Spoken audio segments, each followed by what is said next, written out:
So you want to be a doctor? Well, this is the episode for you.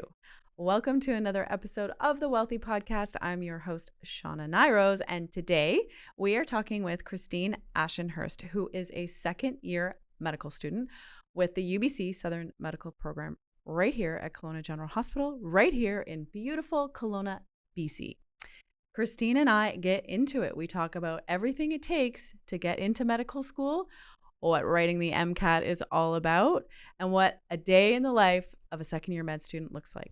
You're going to want to listen up.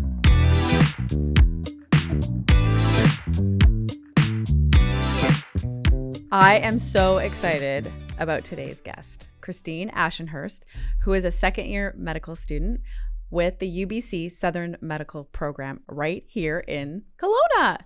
So many people are actually surprised to learn that Kelowna General Hospital is not only a world-class tertiary care hospital for the interior, but it is also a teaching hospital. It is the primary clinical teaching site for UBCO's Southern Medical Program, where most of the hands-on medical training for students takes place. Many of the SMP faculty are KGH physicians, and our hospital provides a perfect environment for students to learn the nuances of regional healthcare versus urban or metropolitan healthcare. So the clinical academic campus is located right here at KGH. And in fact, they're our neighbors. It's in the same building as the KGH Foundation offices. So we often see the medical students like Christine in our day-to-day too. So it's so great to have Christine here. The partnership between KGH and the Southern Medical Program is important for many reasons, not the least of which is it was created specifically to help address physician shortages in the interior.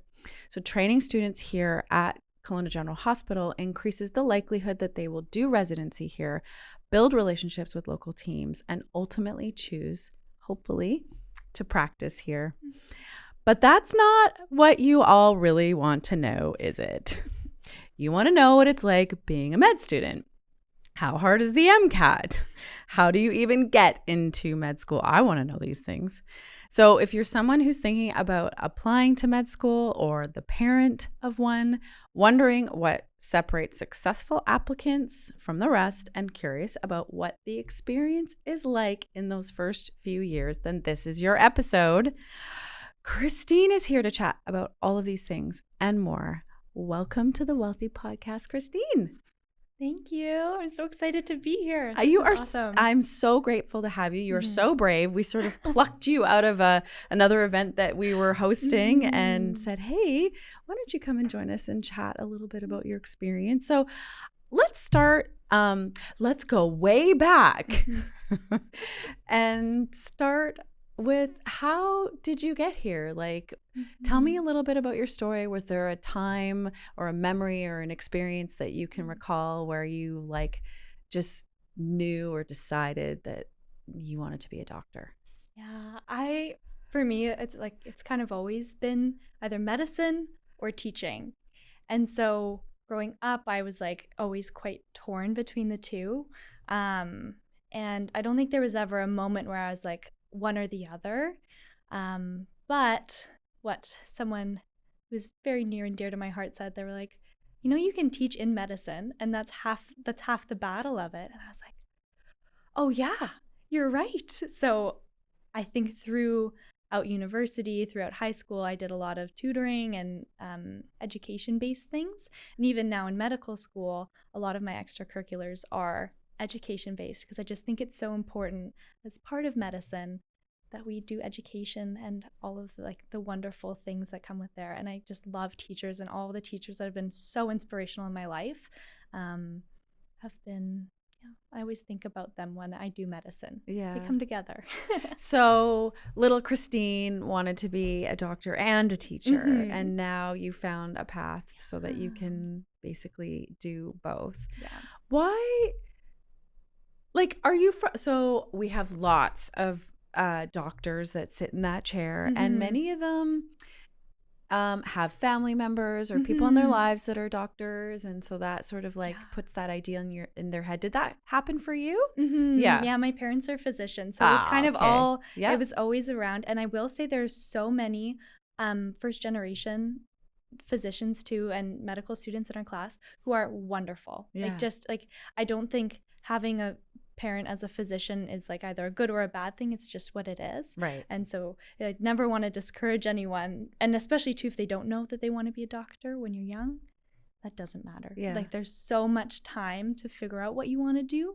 I think so for me it was my mom, and I used to go with her to the hospital, and the nurses would let me color in on the on the pads, on the prescription pads, and it was a really like healthcare is just such a positive place to work in, and I'm just always so grateful to be a part of it. I love to hear you say that. What medical specialty was your mom involved in? Eyeballs, which is so she's an ophthalmologist. Pediatric ophthalmologist. Yep. And then my dad is actually also an ophthalmologist, and he does around the eyes, so something called oculoplastics. Oh, wow, like fake eyeballs? Kind of like the tear duct and then like their lids. Oh, I see. So lots of eyeballs in my family, so it's quite ironic that I wear glasses. Is it for fashion reasons or for like I think I'm a failure to my parents in that way. They're probably so proud of you, like yay, you're a patient. That's awesome. Well, that's really great. And so you are in your second year. When did you decide? Because like my daughter loves the sciences. Also, I shouldn't say loves. She definitely doesn't like physics, but likes the sciences. But also sort of likes the idea of being a teacher. What was the deciding moment for you that you were going to be like, no, I'm going to go? Because it's definitely, like if you're going to be a teacher, it's a different path. Was it always med school for you? I think it came probably in second year university. So I started out in biochemistry, and then I moved once I realized that I could do like more. I realized I liked the more psych side of things, and I liked talking to people, and I liked that kind of side of things, and not so much being behind a bench lab. And so I ended up doing a program at UVic called Chemistry for the Medical Sciences.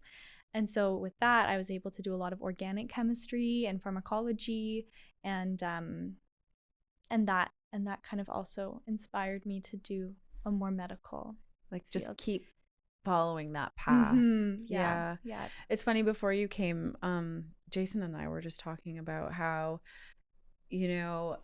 life is just sort of like this series of sliding doors. It's like where you just like kind of go through one, and then all of a sudden you realize, oh, I really like organic chemistry, and then you just like that opens up another door, and then you slide through that one, and then all of a sudden you find that you're on this path, and that every decision that you've made and every little turn has gotten you to the place.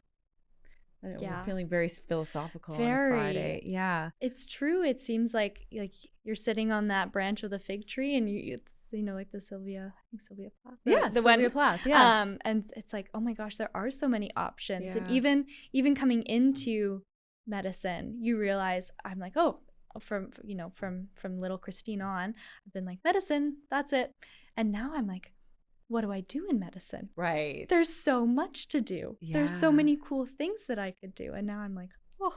Well, and it's funny too, because when you're younger, you don't have like a big repertoire of, what is available out there for things to do. It's kind of like doctor, dentist, lawyer, flight attendant, teacher, the things that sort of come top of mind easily. But then, like you start to realize, much like medicine, it's like you get in there, you're like, I want to be a doctor. Oh, I could be like all sorts of different kinds of doctor. There's a big difference. Like you can be doing bench medicine and doing like lab medicine and being a pathologist, or you can be super patient facing and being a family physician, or you can why do they call it bench medicine, Christine? I think it's because do you sit on a bench? I think it's because you're on a lab bench. Like it's lab medicine. Okay. I think it's probably lab medicine is probably the better word. Yeah, we hear bench medicine. We hear bench research. Yeah, and I know there's a distinction. It's more done Like for me, when I hear that, I think, oh, it's medicine or research that's removed from the patient, right? Yeah. So in like a chemistry lab, when I did my undergrad, we called them lab benches, and so that was where you had your experiment all set up, and same with if you were doing biochem, you had all of your dishes filled with lots of different things that were growing. And it was an actual bench. Yeah, and it's an actual bench, and that's the way we call it. Yeah. Well, look at that, Christine. You just taught me something. Oh, hooray. Love to learn. So I actually want to talk about the practical path to med school, because I do think that this episode will be valuable for young people who are considering going into medicine. When do you have to kind of make a decision about, like, I think I want to go to med school, and obviously there's certain classes that you have, like, when do you have to start that what does that process look like? Maybe starting like I guess in high school, like I would think. Yeah. I think it is and it isn't. I think when I was younger, I stressed out so much about it, and everyone told me not to stress out about it. Like when you say younger, do you mean like 10? Probably high school. High school. But if you actually take a peek at the UBC requirements, the 2 classes that you need to take are 2 English courses. Oh, interesting. So it's different for every school. But I think the nice thing about UBC, I mean, again, I'm no means a expert on this. I'm just one person out of 300 in my class. It's your experience. I think they want to see diversity of experiences. That's a whole section of the application, is they want to see you doing things that you want to do. So it's not necessarily you have to decide at one point, but just be mindful about all of these things that you're doing and making sure that you're doing what you love, right?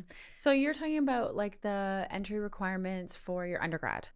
No, for med school. Really? 2 English courses for med school. That's it, hey? Yeah, and then your MCAT. Okay, which we'll talk about. So we'll talk about that later. Yeah. But so I think there's a lot of perceived barriers as, I can't take this organic chemistry class, or this is there's too many things. And I think for some of the Ontario schools, I think there's some more course requirements, but just looking through their websites, you can kind of see it's like, oh, maybe it's okay. And you're not behind anyone. So I don't think there's ever really a time period of, like, you can go and so the main what about volunteering? Because I hear we actually are extremely proud of our student volunteers. A lot of them are on a path to med school, and so they think, well, a great place to volunteer would be at the hospital, and then they get here and they realize how awesome it truly is. Yes.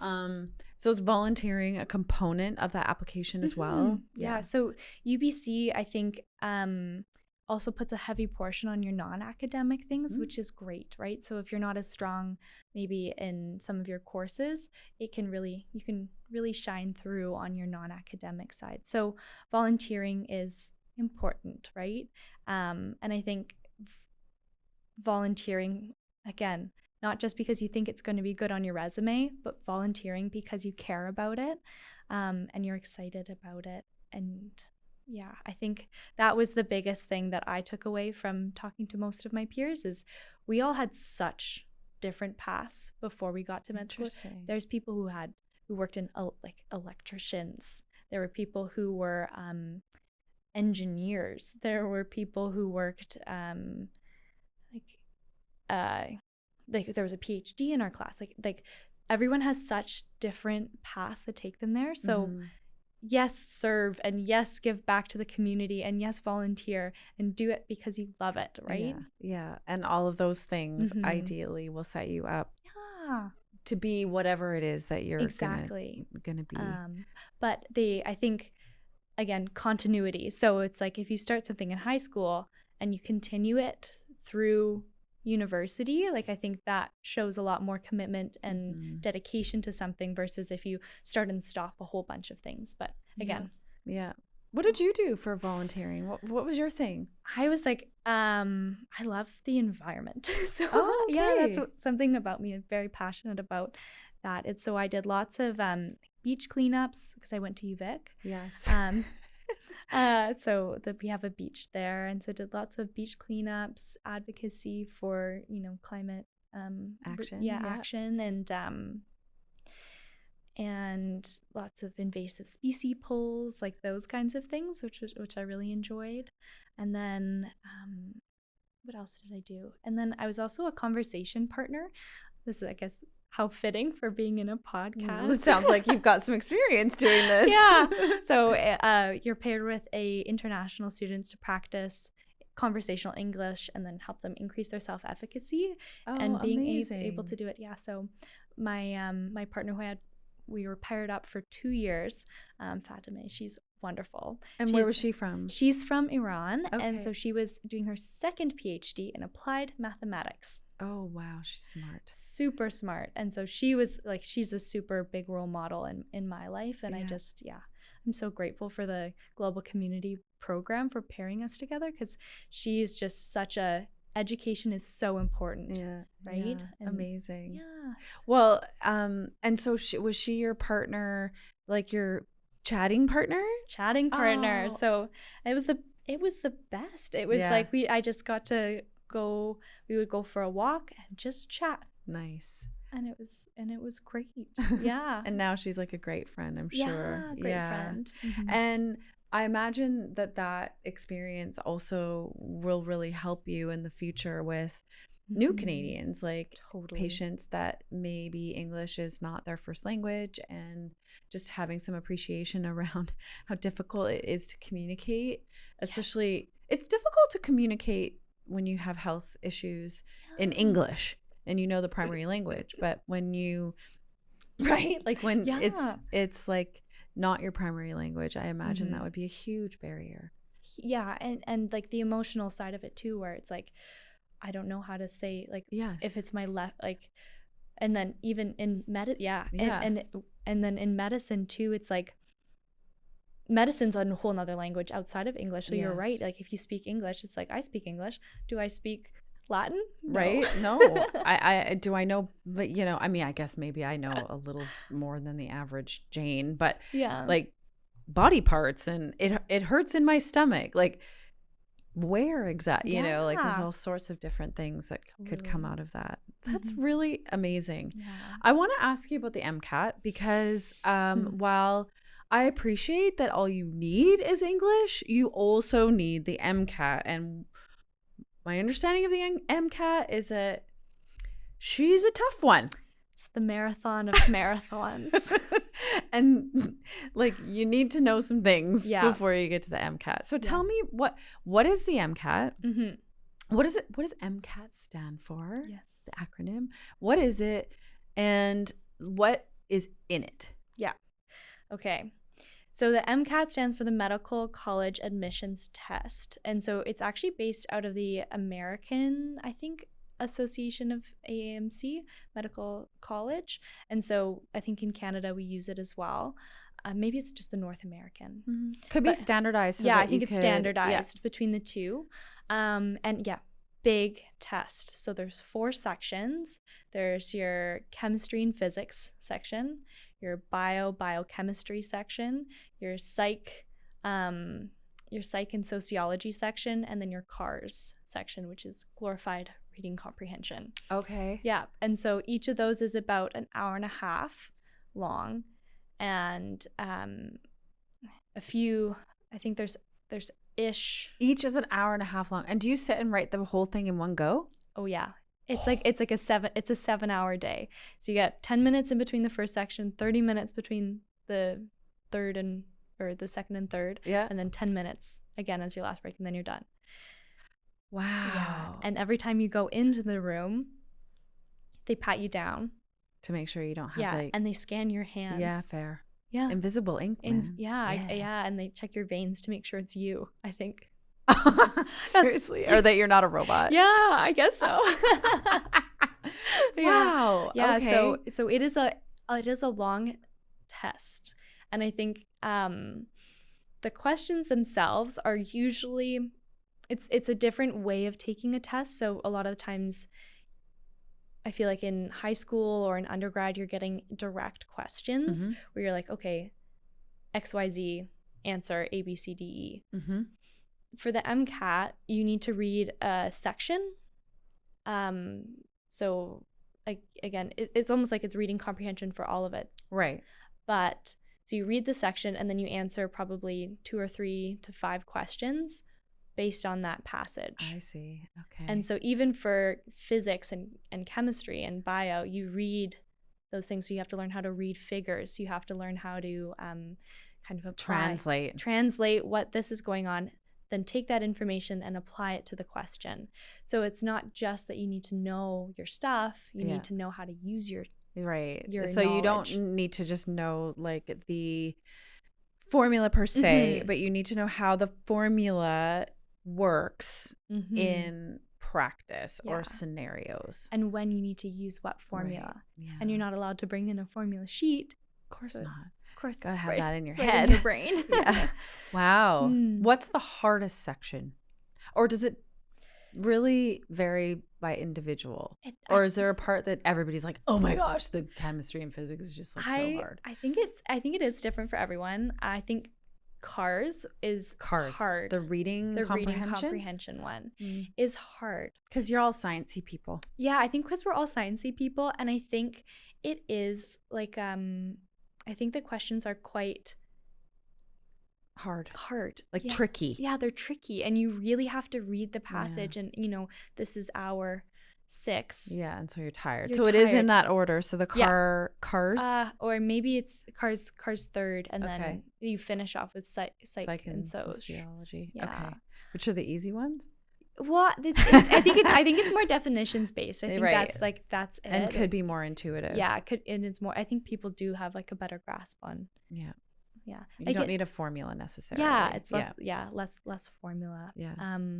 But CARS is hard, and I remember there was one of my friends who was a year or 2 years ahead of me, and she was like, just do a CARS passage every day when you're studying. She's like, just do, I think it's like Jack Weston. Yeah. You just do a CARS passage every day, and you just get used to the types of questions.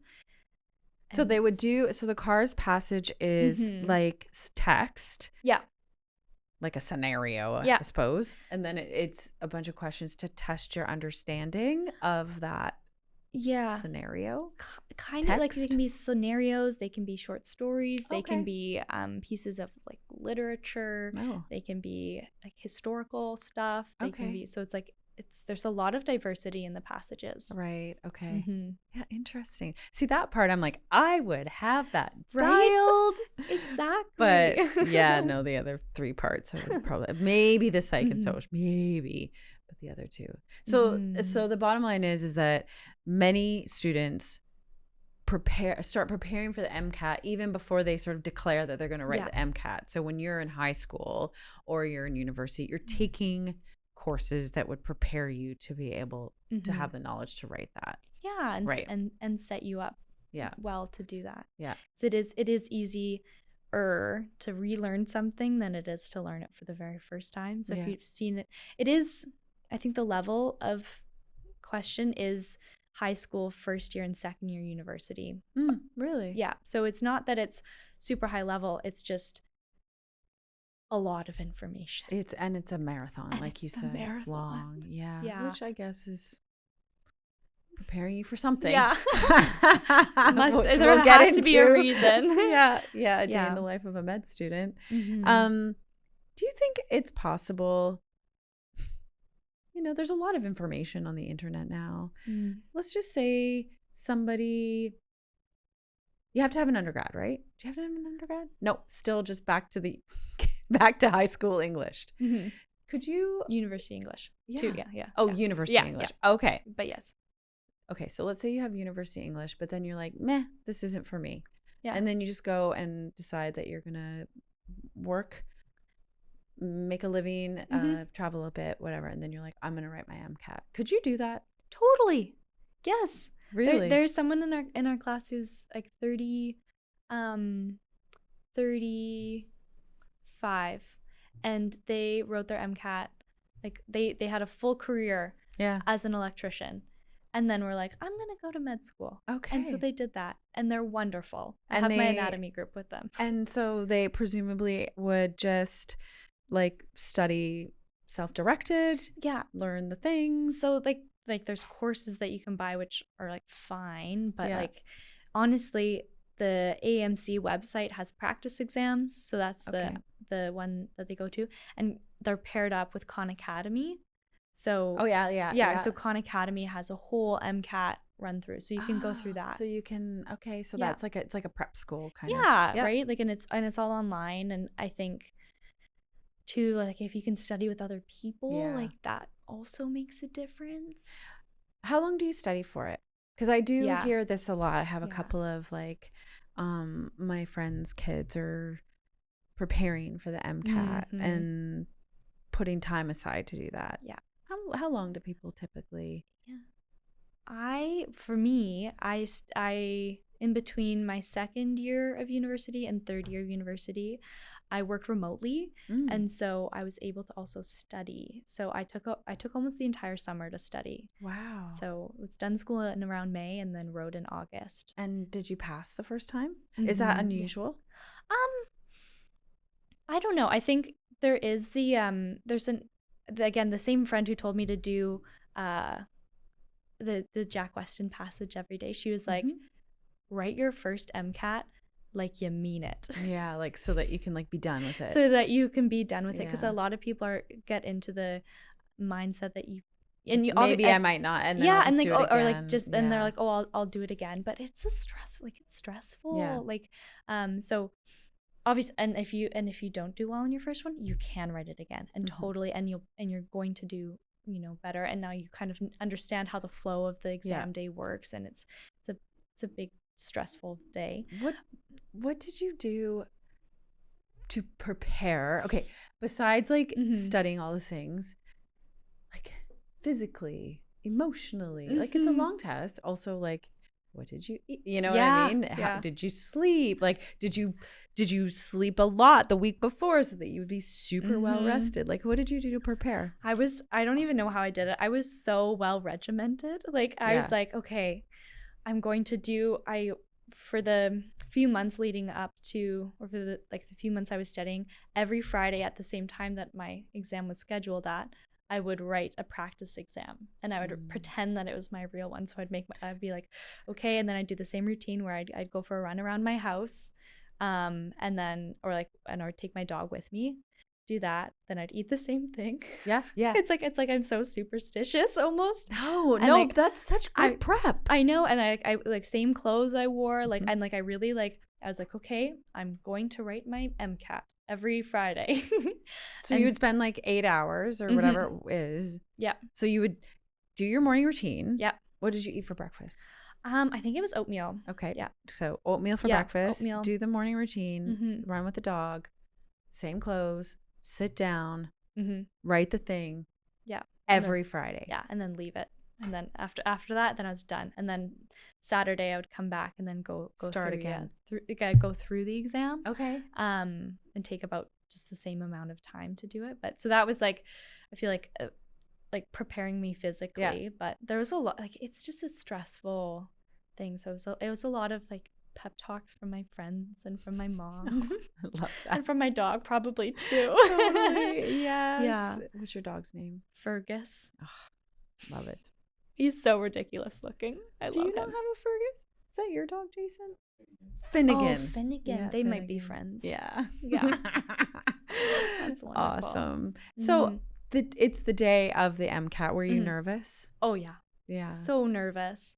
I think even though I'd done the exams over and over again, you're gonna be nervous. Yeah. But there's that chart that's like, okay, if you're a little bit nervous, it's actually not a bad thing. Yeah. A little And bit so- of good stress. Some good stress. And so I kept I had some friends who were writing their exam at the same time, and we're just so excited because it's the same physiological response as your sympathetic.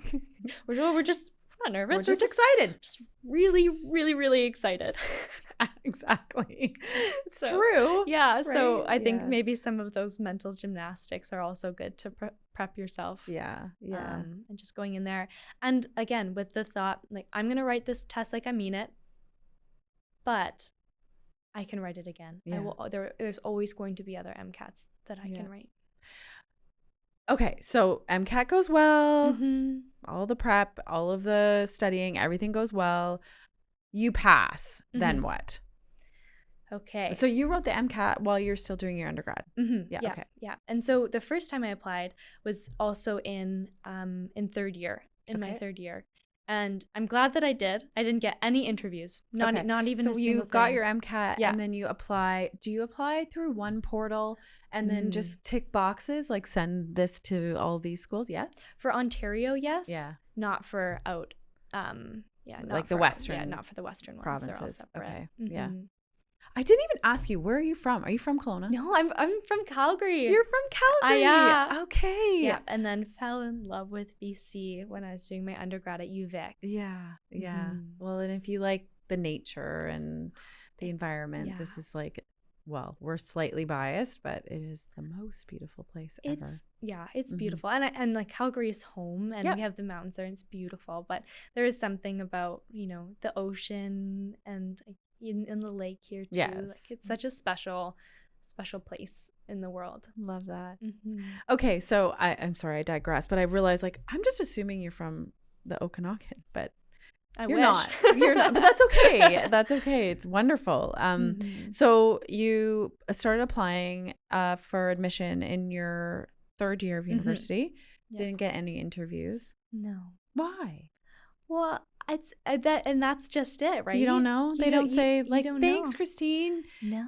We just are good right now. Yeah. I think too, having a full degree is helpful. Yeah. And so the way that I framed that application was like, I'm just gonna get everything sorted, because we can talk about it too, but like an application is a big undertaking. Is it? Yeah. Tell me. So for every school, it's slightly different. So you have to know your volunteer hours, what you did, and sometimes it's 150 characters and sometimes it's 300 characters. Right. And then you need to have verifiers as well, which is also just a mortifying experience.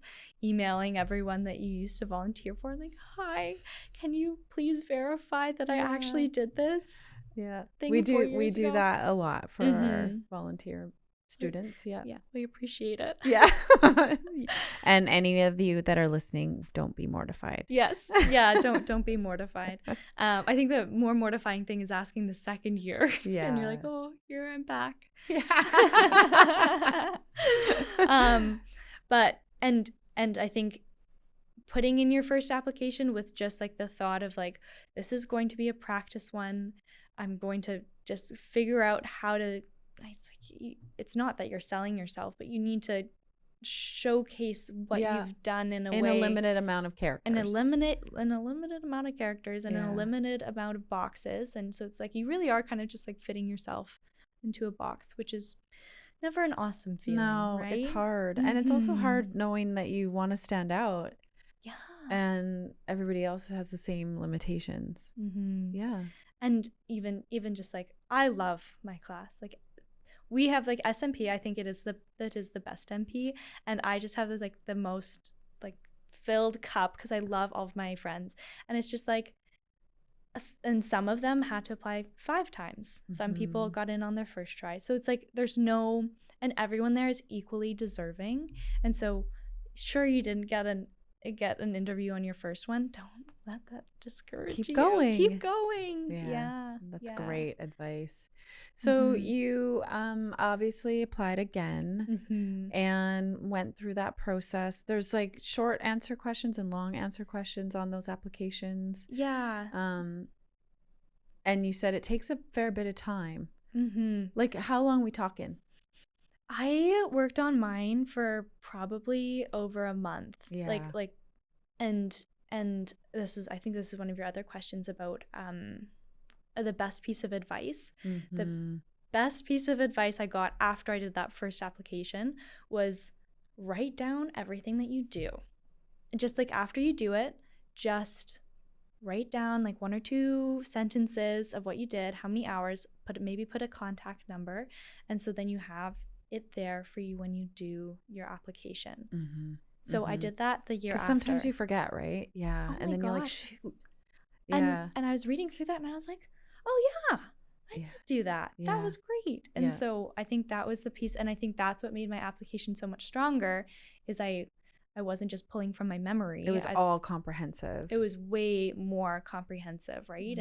And with specific examples and that, helped. That definitely helped. And so then you submit that and then you just sort of wait. It's about a year-long process. Oh, so gosh. So you submit your application around September. Then you hear if you get an interview in December. Okay. You do your interviews around February, and then you don't hear if you get in until May, all the way up to this, like to the second week or to the week before if you're off the wait list. Oh, wow. Was so obviously you were successful. What's the interview like? I think again it's you just have to be really excited for it. Yeah. Because you're so nervous. Yeah. There are 10 stations. And again, it might be different now, but I don't think so. It's called an MMI, so a multiple mini interview. Oh, so, wow. So you see 10 different people and you have 10 different questions. And so you're kind of just like cycled through these Zoom rooms of talking to different people. Is it online or in person? So UC was in person. Here was online. Yeah. So it used to be in person, but since COVID, it's just changed. Okay. So that's even harder. Yeah. So it's like, you're like in your room and I'm like, oh, is it weird that I have my posters up? Like, yeah. Yeah. Okay. So you have stations, 10 people, presumably, that you're talking to. And who are they? They're doctors, teachers, sometimes they're medical students. So after third year, you can have a medical student. I think sometimes they have community members. Don't quote me on that, but it can be I totally want to be one of those people. If anybody's listening, I would be a really good interviewer. Yeah, well, clearly. Yeah. So it's a bit, I don't know. It's a weird thing to get used to, but you practice. Yeah. You get better. Because you have to articulate yourself well and you're on a limited time. Yeah, in a limited amount of time. So I think you get about 2 minutes to read the prompt and then they'll ask you the prompt and then you'll go through it and then they'll ask you a lot of follow-up questions. Yeah. So it's not that you want to have a regimented script. They're going to see right through that. Yeah. You need to be able to have a conversation, which, makes sense. Good, useful skill. Yeah, it's a nice skill to have. Yeah. So, well, amazing that you ended up here. So grateful. Whoever was doing your interviews obviously was very smart and said yes. Send Christine to the Southern Medical Program. Did you apply to a lot of schools? I applied to here, and then the first year I applied to everywhere in Ontario. Yeah. But then the second year I applied, I think I cast my net a little bit too wide, and it was very overwhelming to do all of those things. Yeah. They're all slightly different. Yeah. So it's a lot of work. So the second year I ended up applying to here, U of A and U of C, and just really focusing on making the applications that I did apply to really, really good and strong, and like reflecting me, versus just like writing what I did. I think I was able to edit things to make it more personal. Yeah. Yeah. Amazing. So now you're in your second year, right? And I want to ask you, how was first year? First of all, how was first year? It was awesome. Oh my gosh. It was so great. You were not what I expected a med student. You see all these shows and they're just all bedraggled and I get no sleep. And maybe ask me in clerkship. Maybe, okay. UBC does so much to support us. And we have the best student affairs. A shout out Carrie and Dr. Hutchings. They're so wonderful. And there's and all of our staff, because we're such a small program, they all know us. And so they all actually care about how we're doing, and they know if we're not at a lab or if they know if we're not at a CPL, and they're like, hey, how's it going? Everything okay? Yeah. Yeah. So when I came in, I didn't realize, like, I was with you. I thought it was going to be like, okay, like, yeah, here we go. Grueling. Yeah. Yeah. Like into the battlefield. But like, I just was so well supported and so well encouraged to do well. Like there was just, and it was just so cool. Like there was never a time where I was like, yes, it's a lot of work. I'm not saying that it's not a lot of work. But the work that you do is just so cool. Oh, great. Right? Yeah. Like, how lucky are we that we at UBC have a cadaver program? So we get to do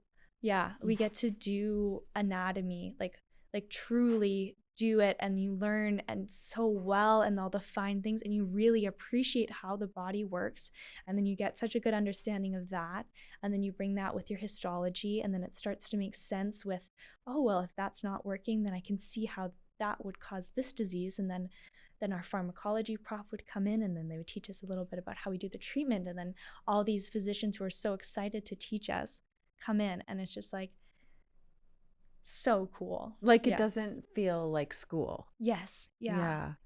It feels like interesting. And it's like, I feel like what I'm learning matters.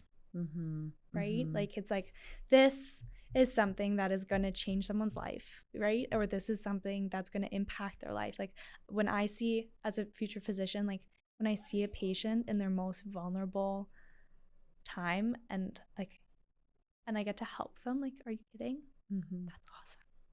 Yeah. That is exactly, I'm sure, that there are people listening to this, maybe from, the Southern Medical Program or UBCO. There is no better testament to the value of the program here than what you just said. Yeah. I'm like so grateful. Like I've wanted UBC Southern Medical Program. I wanted that. Like that was, I just had heard so many wonderful things, and Kelowna's such a special place, and like such special teachers. Like, what an endorsement. All the warm and fuzzy feelings. Like I love my classmates. I love my teachers. I love what I get to learn. I just want to say for the record that we did not tell Christine to say any of this at all. I did not screen her, like nothing. That was completely voluntary.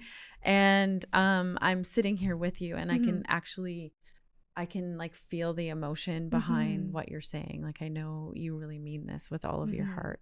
And I'm actually so happy for your future patients, because you're going to be a great doctor. Speaking of which, do you have any idea? Maybe, I know it's second year. But I also know like on TikTok, there's like these memes of people like, what did you think you were going to be when you started med school? And then what did you actually end up being? Do you have any idea of maybe what you want? Because at a certain stage, you would choose a specialty, correct? Yeah. When does that happen? So you have your undergrad that you do beforehand. Then you go into medical school. That's about 4 years. Then after that, you have residency. So that's when you choose your specialty. So you can specialize in family medicine. You can specialize in surgery. You can do internal. And then from there, you can do a subspecialty or a fellowship. So it's like you get more down the rabbit hole. More niche. So I think there's some, it's Are you going to say ophthalmology? Maybe. Well, are we crushing your parents' hopes and dreams right now? I know. Well, I talked to my mom about it, and I'm like, the problem is I love it all too much. And I think, again, testament to how great our KGH staff are too. And like I go shadow, and I'm like, this is awesome. Or I'll be placed for a focused family medicine. I'm like, this is awesome.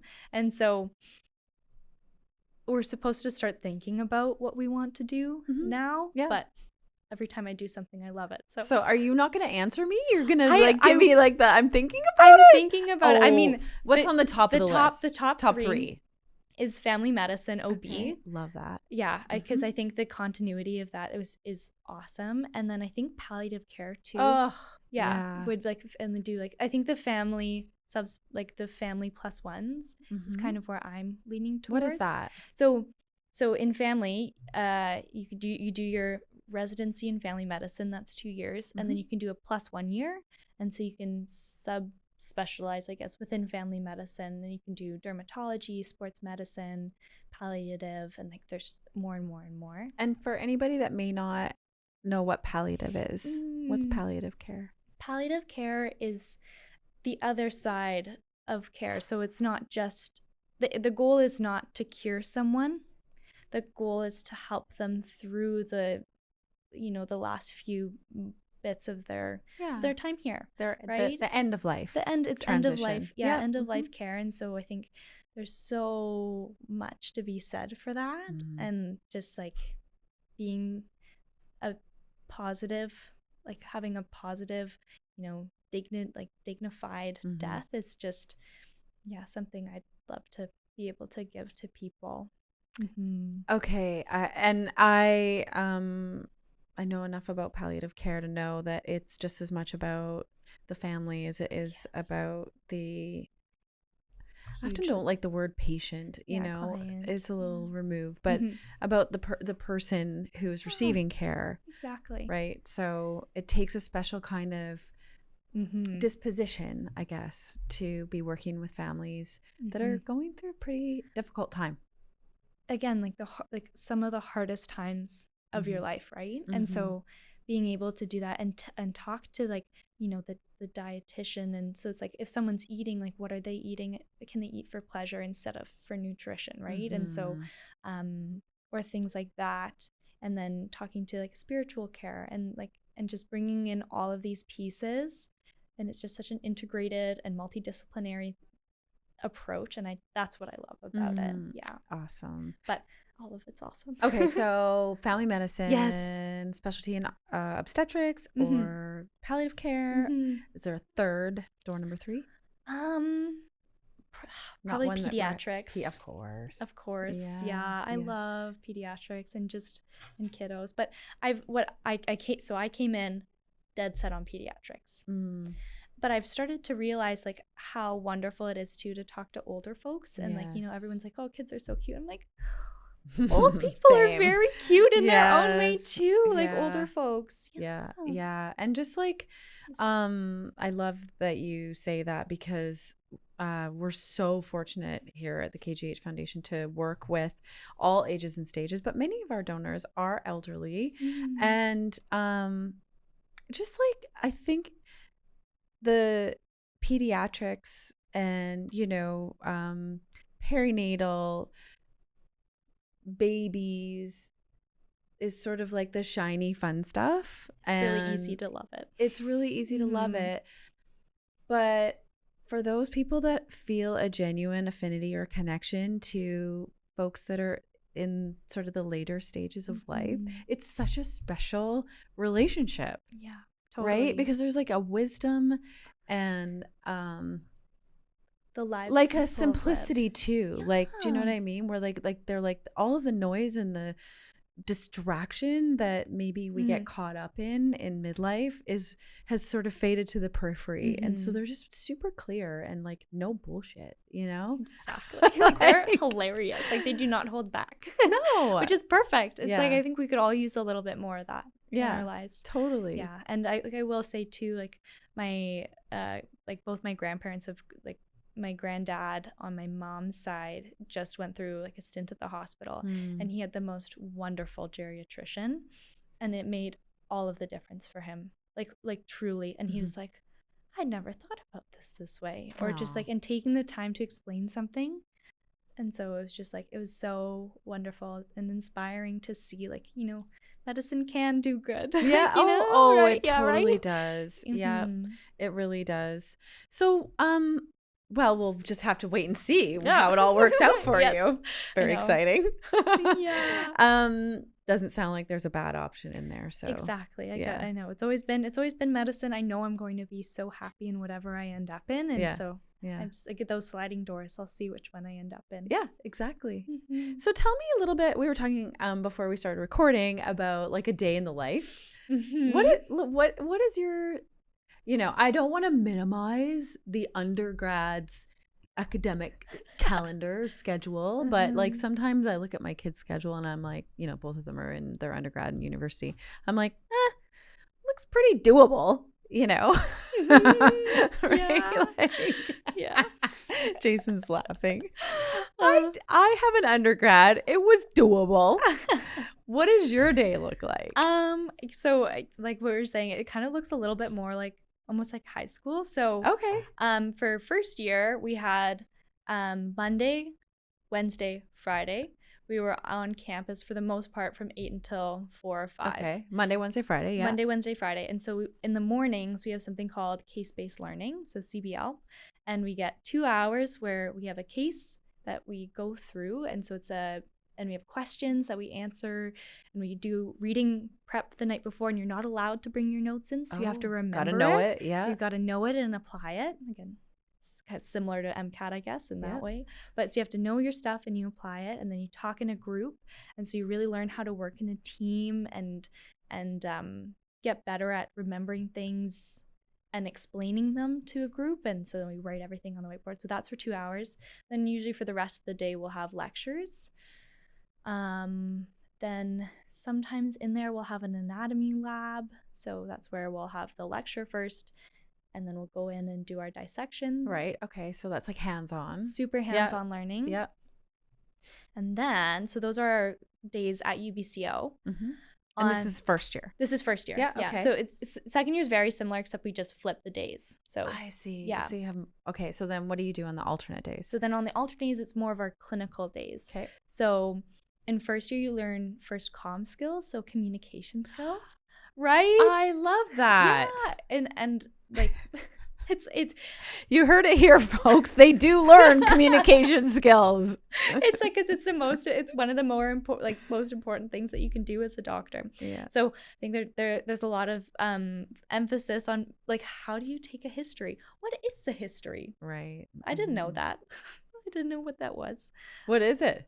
So it's just it's like your history is like what brought you into the hospital. So it's like that's why they ask, oh, when did it start? How does it feel?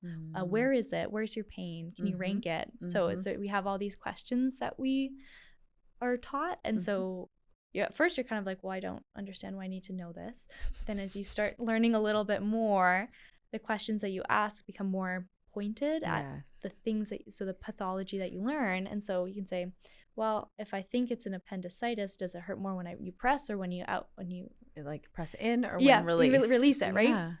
So you start to learn the characteristics and the scripts, like the like a drama script, but the illness script for each of the diseases that you see. And so it's like this whole process of thinking that I had never really known. Yeah. Even though my parents are doctors, I'd never really like appreciated you don't see that part how of much it. is going on in the brain of someone where they're asking these questions for a reason, and then you're also talking to the person, and then so it's like, do you ever just gap out?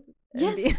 Just be like, I got nothing. I was gonna say I almost feel bad for any of the patients. I'm so grateful that they let me ask a history in my first year of of med school, because I was like, so, and what is your family history? Like, it's like, and I'm like, I'm a chatter. Like, I really am a chatter, but it's just it's a whole different kind of chatting. So you have comm skills that you learn.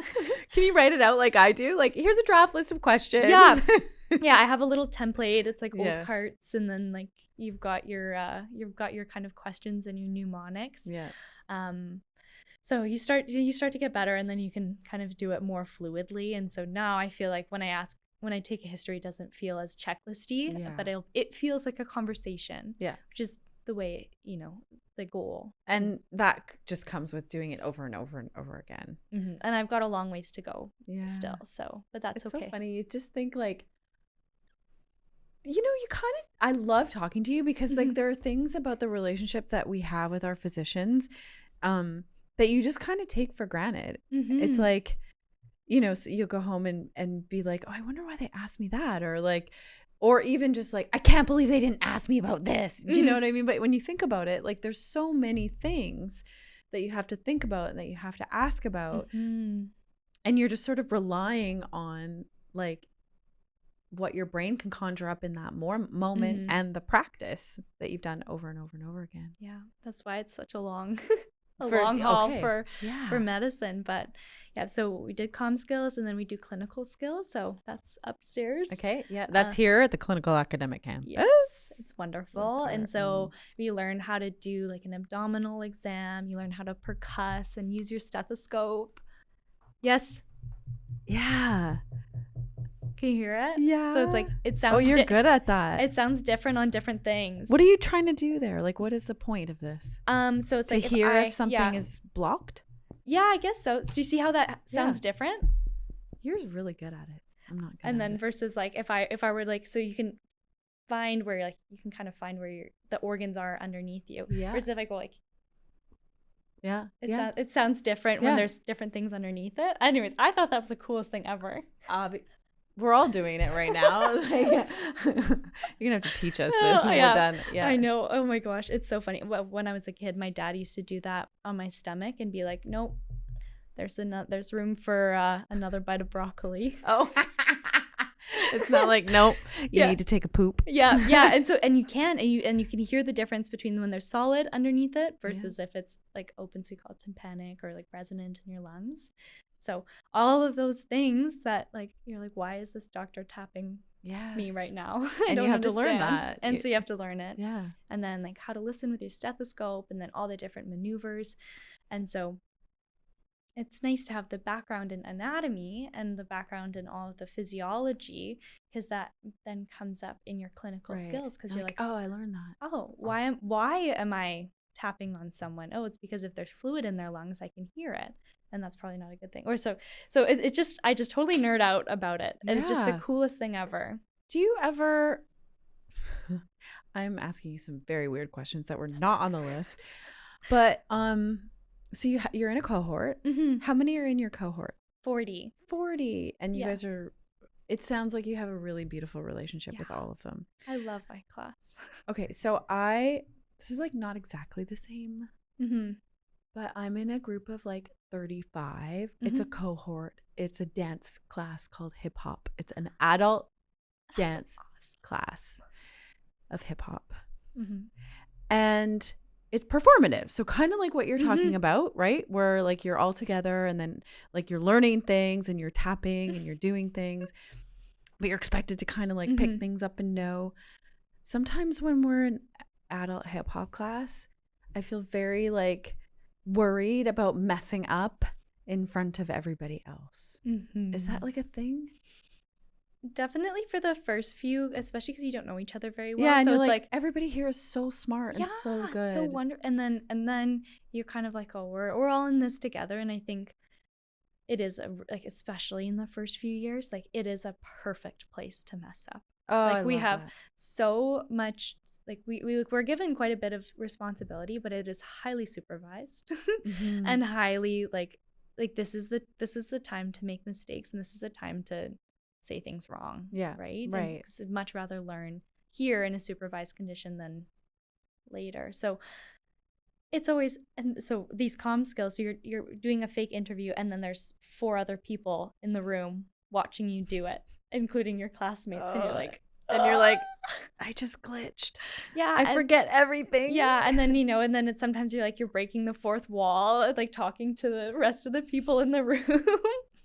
But you're supposed to pretend that they're not there. And so it is like a weird thing at the start. And you definitely feel a little bit timid about it. Yeah. But then now it's like, oh, like now it's whatever. You feel more confident. Even if you do mess up, it's like everybody messes up. Yeah. Yeah. And I know I would never judge my friends for doing that. And so you can just, they wouldn't do it for me either. I'm sure the other adults in my hip hop class aren't judging me either. I'm still in that early phase. I'm in like first year. Yeah. Pop and lock in. Right. Not quite yet, but Miss Simone's gonna get us there. Wonderful. That's so awesome. Dance is so good for you. It is very good for you. It's very good for our brain health and all sorts of things. But boy, I tell you, it's humbling. As I imagine, so is your life as a med student. Very much so this is a 5-day a week, Yeah. like at school, Mhm. 5-day a week, 8-9 hours a day at least, sounds like. Yeah, on the clinical days, we usually have the morning or Yep. the afternoon off. And so sometimes so if you're not doing clinical skills, you might be doing a family medicine seminar. So like you'll learn different contents, or you'll be actually at a family medicine clinic. So you'll be going and actually seeing real patients and talking with them. And that's all thanks to Dr. Doherty, because she's been pushing very hard for us to still have that. And Awesome. we love all the family doctors that let us into their practice. And it's so great that and you're not in front of 4 people and you're actually having a conversation with someone. It's so much easier. Yeah. Are there any family doctors you want to recognize and say thank you to? We're also a podcast about gratitude. Yeah. Oh my gosh. Yeah. Yeah. I'm also a big fan. Yeah. The reason I loved Family OB was my first placement was with Dr. Cole, who's a Family OB here. And she was just like, I was like, oh, this is medicine. Like, this is cool. Like, she was just so confident, so competent, and her patients just trusted her so much. And it was just like, oh, this is awesome. Yeah. And she got to know them too over the nine-ish months. And then she does her own deliveries, which is so cool. And then she follows up later. So that was a big inspiration. So I came home and I was like, I'm going to be an obstetrician. Yeah. It's so great. And, this is the kind of stuff that I think people, particularly like prospective medical students, for the Southern Medical Program in particular need to hear, because there are some benefits.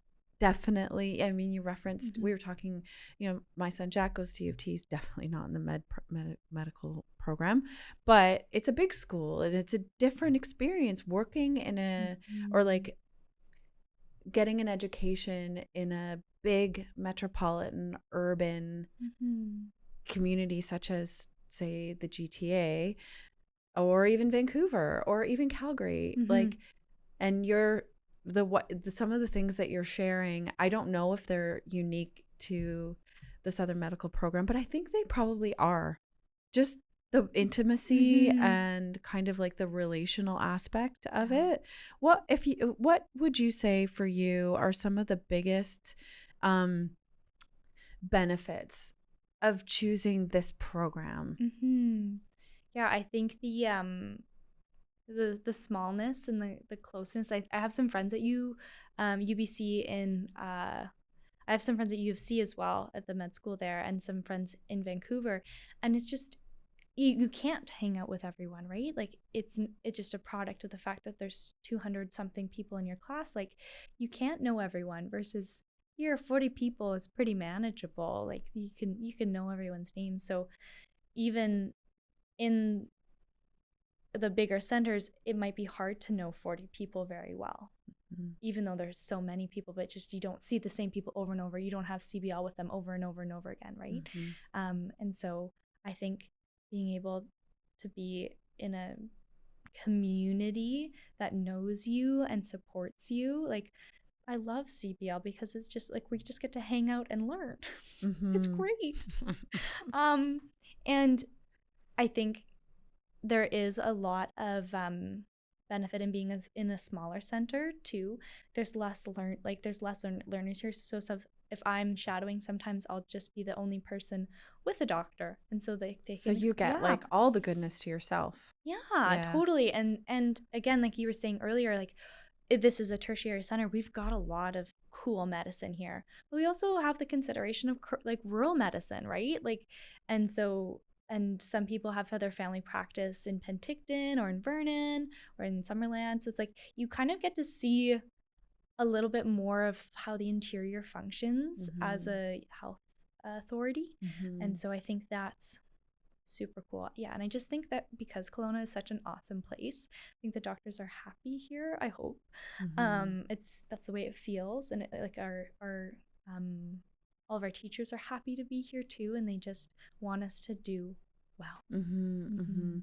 And you were talking about earlier that like you live in a house on a street where like a lot of other students in the program also live. It's so fun. We do movie nights. It's so cool. It's so great. And like that comes back to community, right? And just, yes, we're going through like a hard, like there's a lot to do in a day. And at the end of the day, it's nice to come home to someone who gets it. Yes. So like I love my roommates too. They're just such wonderful humans. And so there's about 12 of us who live on our street. So there's 40 in our program. 12 of us are on the streets. So it's like, yeah, like a third. It's like a third. I mean, I'm not a math person, but like, yeah, it's a big amount. So we all carpool to school together, do our movie night. But you guys just live over. Yeah, well, you live by the hospital. Yeah, we live right next to the hospital. You walked here, so you're close to the hospital, which is also a perk, right? Because you're here a lot. Yeah. Also, this is like just a big plug for the Southern Medical Program. Yeah. But for those of you that may be listening that don't know, the hospital is like a 2-minute walk from what? The beach. Yep.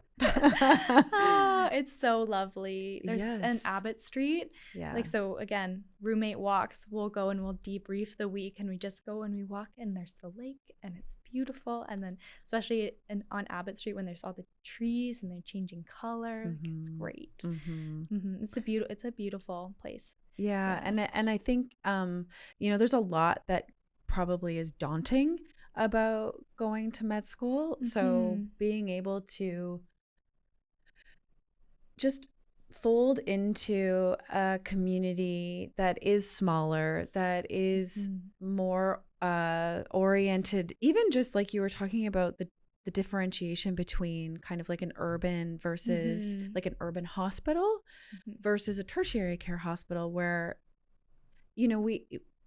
we do represent communities, rural and remote communities as well. It's a different kind of medicine, isn't it? And it's a different kind of feeling. Yeah. And it's just, I feel like it's so much harder to fall through the cracks here. Yeah. Like really, again, we have so much support.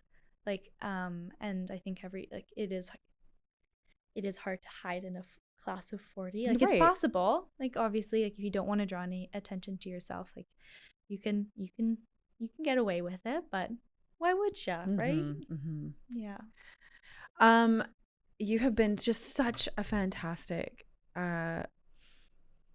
representation of the future of healthcare, hopefully in our community. Do you hope to stay here? Yeah, I love Kelowna. I love BC. Yeah, yeah. I know that once all is said and done and, you may have to go off somewhere else because there's a way that all works.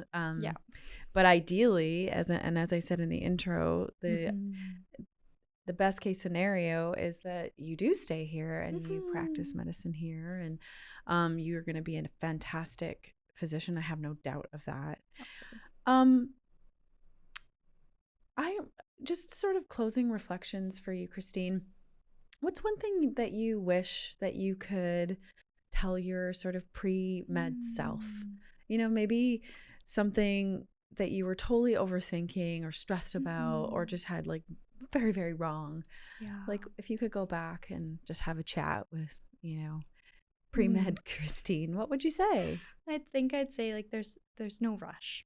Like really, like it's going to be there in a year. It's going to be there in 2 years. Like, so enjoy your time of what you do. And I think that was like what I was trying to get at with volunteering is just like do the things that fill your cup, because it is such a long journey that if you're doing something just because you want to put it on your CV, like people can tell, right? Like people can tell when you're actually excited about something, when you care about something. And so do the things that you care about, because you're just going to have so much more resilience. And it's going to be a nicer journey, right? It's a long one. Yeah, and as you said, like I think the problem is that I certainly get this coming from, even my kids' friends. Like, it's just such a rush. Yeah. That you have to have it all figured out. No, I wish I had more time. Mm-hmm. I'm like, give me a 6-year program.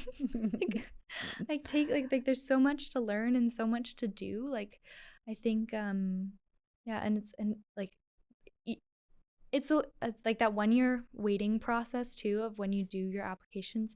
It is hard. Mm-hmm. Like, it is, and it is hard not to like take things personally. So if like, I guess you're the parent of, or like a friend of someone going through this, just like let them know that you care about them. You don't care about the outcome. Oh my gosh. No, that doesn't define you. And because it's so hard to not take it personally as you're the person who's applying. But if you have good friends to do that, like I had the best college roommates, like really and truly. Before, I'm going to say this because I love them.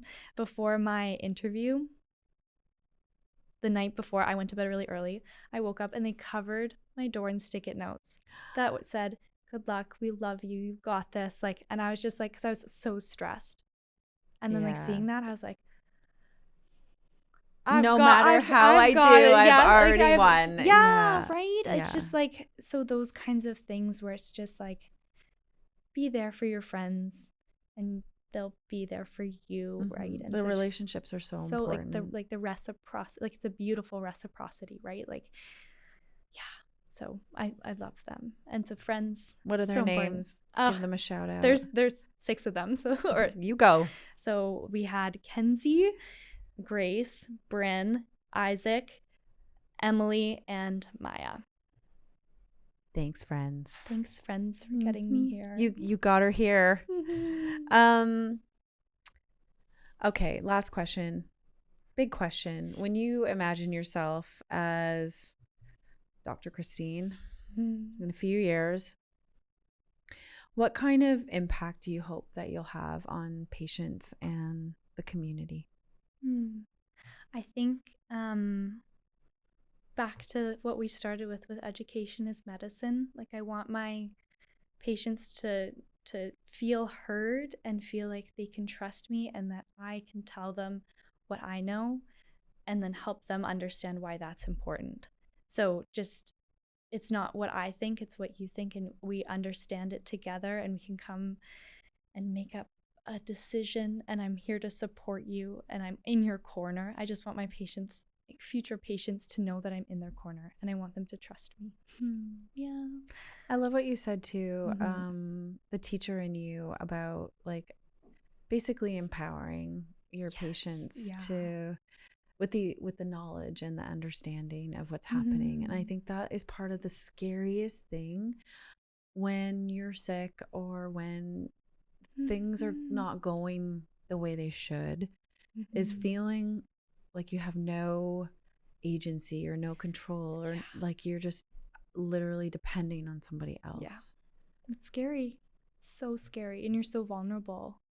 But even for things like chronic disease management, there's so many studies to show that if you take the extra time with patients to explain things, or if they learn more with, like, again, collaborating with allied healthcare professionals, like, so huge. And so if people kind of know why it's important that they take their hypertension pills, they're going to take them probably more likely.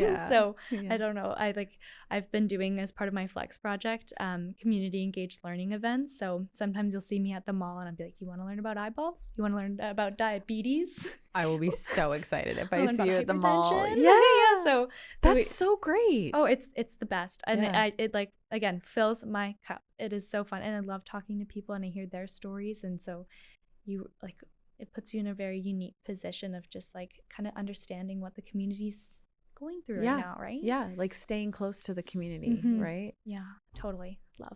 Love.